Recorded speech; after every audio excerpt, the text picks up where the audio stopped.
ቤተሰቦች እንዴት ናችሁልኝ? እኔ ያለው ፈጣሪ የተመሰገነም በያላችሁበት ሰላማችሁ ብዙ ትርፍርፍ ይበልልኝ። ለእኔ ቤት አዲስ የሆናችሁ ሰብስክራይብ፣ ሼር፣ ላይክ እያደረጋችሁ ቤተሰብ እንድትሆኑ በትህትና ጠይቃችኋለሁ። የኖድ ቤተሰቦች ትሁት ክፍል 25 ተለቀዋል። ክፍል 25 ላይ እንግዲህ ትሁት ማነች ትትና ቤቱን አግኝቻለሁ፣ ቤቱ በራሴ ስም ተዘዋውሮልኛል ብላ እንግዲህ ቤቱን ለቃ ወጣለች ማለት ነው። ዳንንም ሸውዳ ካሌብንም ሸጉዳው ማለት ነው ከቤት ለቃ ወጣለች። ወረቀቱን ካገኘች ወይም ደግሞ ከተፈረማላት በኋላ ማለት ነው። ቤተሰቦች እንግዲህ ዳኒ በጣም ተጨንቋል። ትሁት የት ነው የገባችው? ትትና የት ነው የገባችው?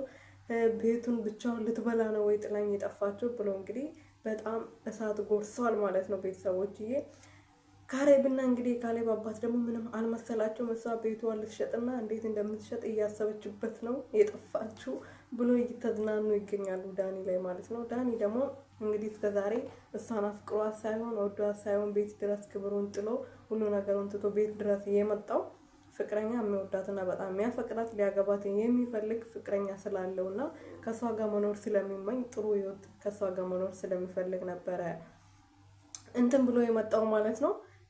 እዛ ቤት እህቴ ጋር ነኝ ብሎ የመጣው ማለት ነው። እህቱ ጋር እንዳለ ነው የምታውቀው ፍቅረኛው እስከዛሬ ድረስ።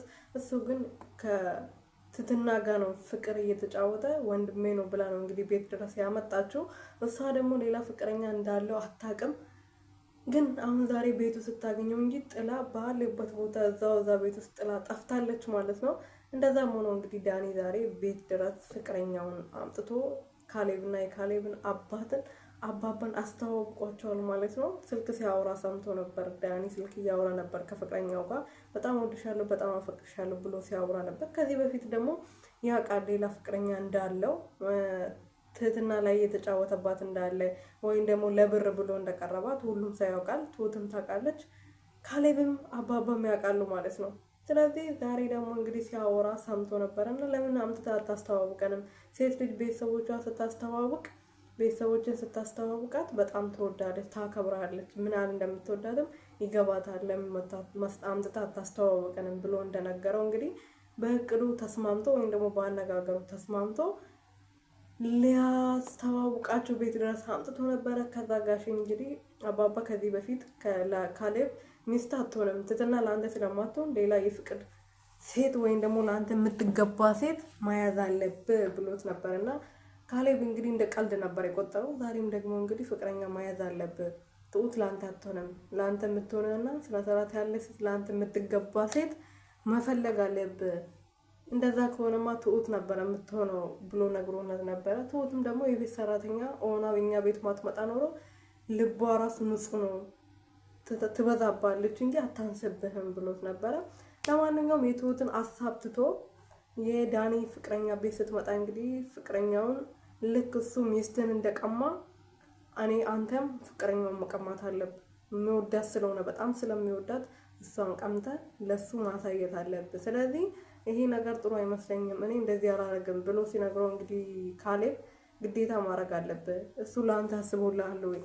ሚስትን ቤት ድረስ መጥቶ በገዛ አልጋ ላይ ሲጋደም ወይም ደግሞ በገዛ ቤት ውስጥ ወንድሟ ነኝ ብሎ ቤት ውስጥ መጥቶ እንደዚህ ሲኖር ለአንተ አስቦልህ ነበረ ወይ? ስለዚህ እሱ ስላላሰበልህ አንተ ማሰብ የለብህም። ስለዚህ እሱ መበቀል የምትፈልግ ከሆነ እሱ ያረገን ነገር መመለስ የምትፈልግ ከሆነ የእሱ ፍቅረኛ መቀማት አለብህ ብሎታል ጋሼ። ስለዚህ ታረገዋለህ ብሎታል።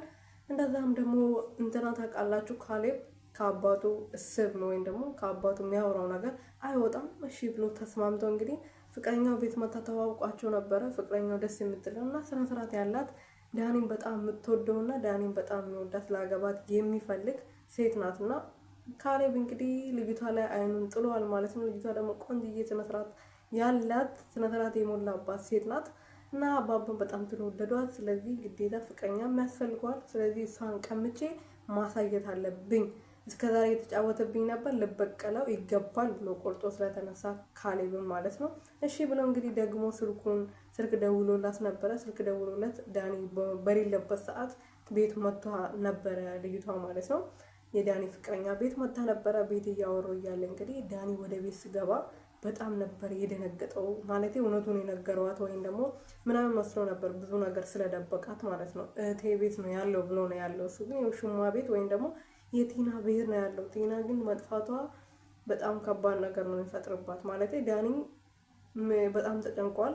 ካሌብ ደግሞ ይሄን አብዝታ አትጨነቅ፣ እኔ ራሱ ሚስቴ እንደዚህ ጥላኝ ሄዳ ይሄን አልተጨነቅኩም፣ አንተ ለምንድነው እንደዚህ የምትጨነቀው ብሎ እየመለሰለት ነበረ።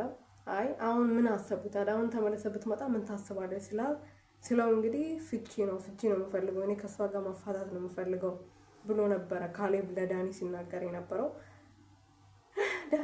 ዳኒና አባባ ምንም ማያውቁ መስሎት እሱ እና ላይ እየለፈለፈ ያለው፣ እነሱ ግን በደንብ ስራቸውን እየሰሩ ነው። ጋሽዬና ካሌብ ማለት ነው። ትሁትም እንደዛ። ትሁት ብቻ ነው የምታውቁ ለነሱ ማለት ነው። ግን ሶስቱም ያውቃሉ። ይሄ ነገር ደግሞ ያደረገችው ትሁት ናት ማለት ነው። ቤተሰብ ለማንኛውም በጣም ጥሩ ድራማና አስተማሪ ድራማ ነው። የኔ ውድ ቤተሰቦች ይህን ቻናል ሰብስክራይብ፣ ሼር፣ ላይክ እያደረጋችሁ እንድታበረታቱኝ በትህትና ጠይቃችኋለሁ። የኔ ውድ ቤተሰቦች እወዳችኋለሁ። መልካም ቀን